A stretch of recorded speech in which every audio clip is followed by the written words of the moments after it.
Good afternoon, everybody. My name is Kayla, and I'm the site manager here at the Charles Lindbergh House and Museum. It is my pleasure to host this program today called Meet the Lindberghs. So today I will just be giving you an introduction to the names and faces of Lindbergh's immediate family. If you are looking for more in-depth information, we can definitely share sources with you, but we're excited to bring you into this very fascinating story of the people who surrounded and influenced Charles throughout his life. Today, we will be covering his parents, grandparents, siblings, partners, as well as his children. Today, I'd like to start with Charles's maternal grandparents. Evangeline Lodge Land. What Charles remembers most about his maternal grandmother is that Charles would read, or that they would read together. She told him lots of stories, and when they weren't physically together, she would send him little wooden soldiers, toys, as well as books. She was a friend and confidant to her daughter of the same name, Evangeline, always. And every year in August, she was a household guest in the Lindbergh home. She moved in full-time in the summer of 1917, and she passed away right here at our historic home in 1918. Charles's maternal grandfather, Dr. Charles Henry Land, had a large impact on Charles by developing his interest, love, and deep trust of the scientific process and thought that Charles would carry with him for the rest of his life. Dr. Land was a dentist by trade, and to quote Charles specifically remembering his grandfather, quote, "Grandfather is a scientist who invents all sorts of things, from baby rockers to high temperature gas furnaces. His specialty is the development of porcelain industry," end quote. So if you have ever had a crown or an implant, Charles Lindbergh's grandfather was a part of the development of that practice in dentistry. So heading back to our family tree, let's now focus on Charles Lindbergh's paternal grandparents. Louisa Ellen Carlin met August when he was working for the State Bank of Sweden and she was working at a nearby restaurant. She quickly became his second partner. He was already previously married when they met, when Louisa found out that she was pregnant. It's important to the story to note that Louisa was 19 at the time and August was 49. The child that they were pregnant with was C.A., Charles Lindbergh's father. They have the same name, so we nicknamed him C.A., and we'll talk about him more later. So the couple, August and Louisa, immigrated to the U.S. in 1859 after August was accused of embezzlement, and the couple chose to settle just south of where we are today in Melrose, Minnesota. August had offered to his first family, his wife and his children, that they could come with if they wanted to, but not surprisingly, they opted to stay in Sweden. Talking specifically about August, when he was in Sweden, he served in the Swedish Parliament, and in the US would go on to be an active member in his community here in the US, serving in a variety of public service roles. As he aged, he ended up losing his arm in a sawmill accident, and at that time, 2 of his children from his first marriage also immigrated to the United States to help out the Lindbergh family. He passed away in 1893. Going back to the family tree again, let's focus on Charles's parents now. Evangeline was originally from Detroit, and growing up in the household that she did, as we have discussed earlier, this is where her love of science comes in, something she absolutely handed down to her son, Charles. She moved to Little Falls after she graduated from college in 1899 with a degree in chemistry in the hopes of taking a teaching job. She had never been to Little Falls before, but she had seen it referenced in a book. And she decided she wanted to experience what she felt was frontier life. And to be honest, in the year 1900s, here in central Minnesota, we were still very much a part of the frontier. She also influenced Charles's practice of a transient lifestyle that we see in his adulthood, because that is something that they did while he was growing up.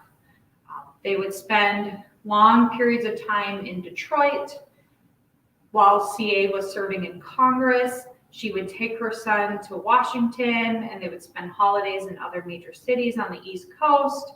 She took him to Panama while the Panama Canal was being built, and they ended up spending almost a year in California as well. And Charles would continue moving around for the rest of his life. She also influenced him to be an independent thinker and to have a deep appreciation of science and use that scientific thought process for his entire approach to life. Talking about CA, like I said, his name is also Charles Lindbergh, but he utilized the nickname CA, so we keep using it. So when I say Charles, you'll know I'm speaking of the aviator. When I say CA, please know I'm talking about his father. So CA was a lawyer by trade, and he had a law firm here in Little Falls. He was married before Evangeline one time to his wife, Mary LaFond, and the couple had 3 girls together, Ava, Lillian, and Edith. CA served in Congress for 10 years, but he ended up losing re-election in 1917 due to his anti-war approach to World War I, something we would see again in Charles leading up to World War II. So going back again to our handy-dandy family tree, let's move on to Charles's half-sisters. These are the children of CA and his first wife, Mary LaFond. Edith, who is not pictured on the slide, unfortunately passed away in childhood. So we have Ava and Lillian. These girls were closer in age to Evangeline than Evangeline was to CA at the time of their marriage. And because of the large age gap between the married couple and the new bride with her new stepchildren, as well as just really strong personalities on both sides, Evangeline had a really rough relationship with these 2 girls. But these 2 girls are wonderful in their own right. Let's start with Ava. Ava graduated from Carleton College in 1914, and she went on to teach briefly, but she did not like doing that. So she worked in CA's congressional office during his last 2 years while he was serving in Congress. Shortly after that, she married George W. Christie in 1916, and together the couple published the Red Lake Falls Gazette. And this is something they would continue to do together until 1956. And at that point, Ava continued to do the newspaper on her own up until 1968. At that point, she stepped back from those duties, and 2 years after that, long after the death of her first husband, she remarried to G. Howard Speight in 1970. It's also important to note that Ava was helpful to us here at the museum, and she was instrumental in guiding us through the restoration of Charles's childhood home, as well as providing a lot of information to us about her father and her grandfather, CA and August, respectfully. Lillian, like her sister, like Charles, like Evangeline, had a very transient life. She ended up attending the St. Cloud Normal School for about 1.5 years until she met her future husband, Warren Roberts. The couple did marry, but unfortunately Lillian fell sick and ended up moving to California because it was the belief that the more temperate climate would be better for her tuberculosis. Unfortunately, that was not successful, and she passed away at the very young age of 28 years old. So coming back to our chart, let's briefly touch on our main character around here, Charles himself. Born on February 4th, 1902, at his grandparents' house in Detroit, Michigan, he would only live to 72 years old. In his short but jam-packed life, Charles would go on to be an aviator, an amateur scientist, an isolationist, a social pariah due to his white supremacist and eugenics beliefs, a Pulitzer Prize-winning author, and an environmentalist. So let's move to the next level of our chart and talk about Charles's partners and children. Let's start with one of my favorite people to talk about, Anne Morrow Lindbergh and her children with Charles. Anne Morrow Lindbergh, rightfully so, there's been many books written about her, and it's hard to break her down into just an introduction. But if I had to pick a few words, I would say author, feminist, aviator, and mother. She was the daughter of the influential Dwight and Betty Morrow, and she would outlive Charles by several decades. Their oldest son, Charlie Jr., only survived to 20 months old, and the subsequent kidnapping, trial, investigation, and everything that happened during the period of Lindbergh's lives still remains one of the most infamous trials of the 20th century. John, their second born, he trained as a frogman in the U.S. Navy and later was involved in oceanography projects throughout his life. He worked as an investigator for Ocean Systems, Inc. in Virginia, as president of the Explosives Engineering Corporation, as president of his own diving business, and founder of the John M. Lindbergh Association. Later in life, he was also the vice president of Donsia Farms, a commercial salmon farming enterprise. He was married and had 6 children, and he recently passed away in the summer of 2021. Land, one of their middle children, was born in 1937, while the Lindbergh family was living in England. He co-owned a ranch with his brother John until his brother's passing, and lives in lives in Montana raising beef cattle. If you ever questioned if we actually do these live, now you have proof. Land was married with 2 children. Anne Spencer, their oldest daughter, wrote and published 15 books throughout her lifetime, most of which are children's books. She married Noel Perrin and had 1 child with him. She passed away young at the age of 53 due to cancer. Scott Lindbergh, the youngest son, had a complicated relationship with Charles for most of Charles's life, but the two were able to connect before Charles's death in 1974. He is a behavioral primate researcher, mostly based out of southern France, where he lives, and he is married. Their youngest child, Reeve, is an author like her mother and has written extensively. She is married, and she has been very supportive of the museum as well as the community of Little Falls in continuing the memory of her parents and their story and what we can learn from them today. So we're adding another layer of complexity moving into this next section. We will start with Bridget's family because they have been the most public about their connection to Charles. Bridget Heschheimer, German hat maker from Munich. You probably aren't as familiar with her as you have been with everyone else I've talked about today. She met Charles in the spring of 1957, and the two continued a relationship with each other until Charles's death in 1974. The two had 3 children together, but both Bridget and Charles kept Charles's true identity separate from all of their children.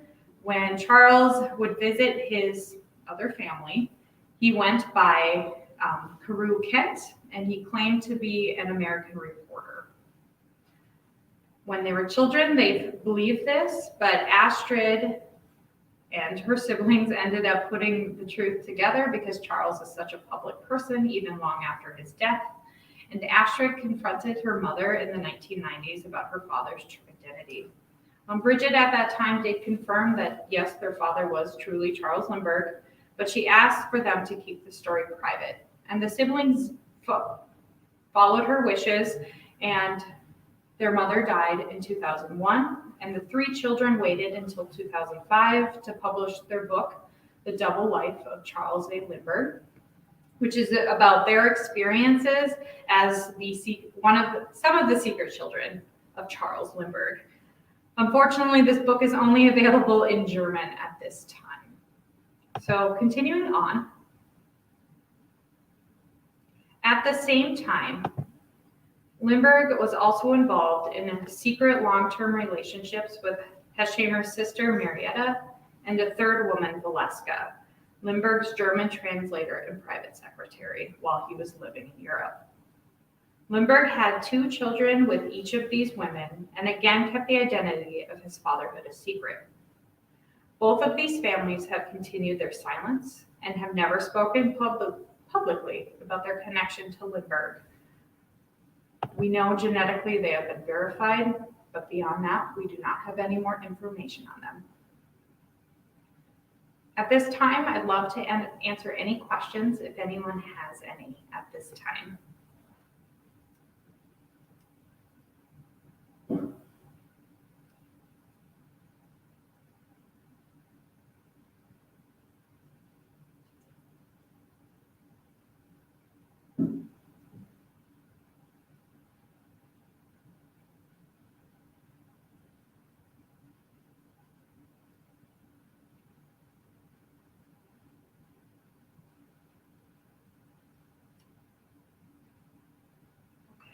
We have lots of resources about these individuals and more information beyond just the introductory things I have shared with you today. So please feel free to watch our other videos and read other articles. They're all available on our website at mnhs.org/Lindbergh. We hope that you will join us next month for our April Snapshot Saturday. It's the last one of our winter season, so the 23-24 season of Snapshot Saturdays. It's on April 9th, and it will again be on 1 p.m. and live streamed here on Facebook and YouTube. And it's a brand new program, just like this one, called Fireside Spats. And the awesome thing about this program is it investigates the very complex relationship between Charles Lindbergh and President Roosevelt. Thank you so much for tuning in today. I hope you enjoy watching these as much as we enjoy presenting them and doing this for you every month while we're not able to welcome you into our physical spaces.